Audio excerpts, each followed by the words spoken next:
আসসালামু আলাইকুম ইয়াল কবুর। তো গাইস, আপনাদেরকে নিয়ে আসলাম আজকে একটা ভিডিওতে। ভিডিওটার শিরোনাম হবে কুল্লে নাফসিন যায়কাতুল মউত। প্রতিটা আত্মারই মৃত্যু স্বাদ গ্রহণ করতে হবে। এখানে কিছু কিছু লেখা আছে, দেখেন। বড় বিল্ডিংয়ের দিকে না তাকিয়ে কবরস্থানের দিকে তাকান, কেননা কবরস্থানে অনেক বড় বড় বিল্ডিংওয়ালারা ঘুমিয়ে আছেন। ইয়ো গাইস, আজকের ভিডিওর শিরোনাম হবে শেষ ঠিকানা। শেষ ঠিকানাটা আমরা দেখি। এই কবরস্থানটা আপনার এক ভিডিওতে দেখানো যাবে না বলে অনেক বড় লম্বা হয়ে যাবে। আপনাদের সাথে ভিডিওটা 2 পার্ট করে দেখানোর চেষ্টা করব ইনশাল্লাহ। ইয়ো গাইস, আমি এমডি মুতালেব হোসেন আপনাদের জন্য আরেকটা নতুন ভিডিও নিয়ে উপস্থিত। ভিডিওটা দেখেন, শেষ ঠিকানা। আমাদের বছরে এসএসসি পাস করে তুমি লাফাও, তাকিয়ে দেখো 7 বছরের শিশু কোরআনের হাফেজ। আলহামদুলিল্লাহ।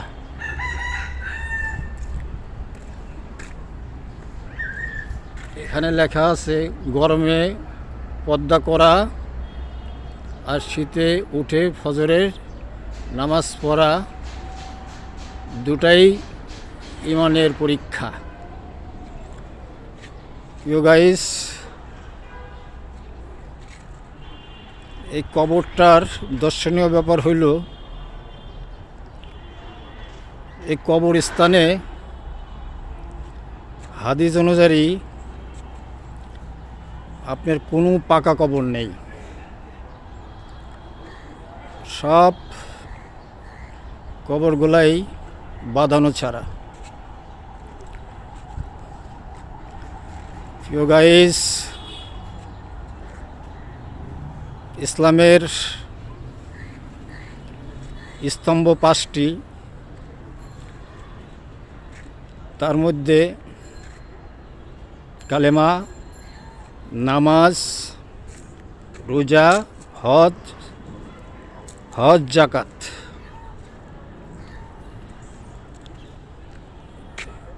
এই 5টির মধ্যে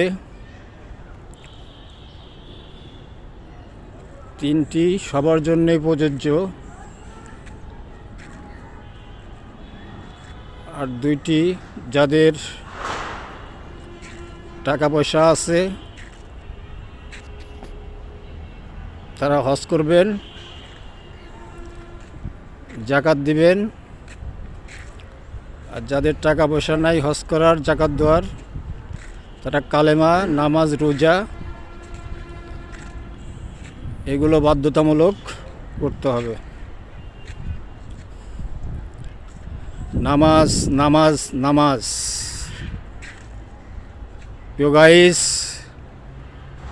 বাঁচবো আর কতদিন, নামাজ পড়ব প্রতিদিন। আমাদের এই কথাটা সবার হৃদয়ে গেঁথে রাখতে হবে। এখানে প্রচুর কবর, কিন্তু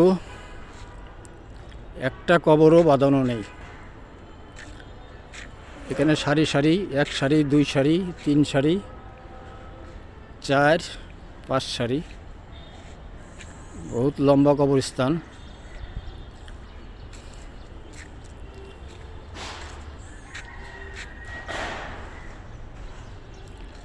আমাদের জান্নাতের সর্দারনি মা ফাতেমা রাদিয়াল্লাহু আনহা উনি যখন মৃত্যুবরণ করেন, সাহাবীরা কবর খুঁড়ে কবরকে বললেন, জানো তোমার কাছে কাকে রেখে যাব? জান্নাতের সর্দারনি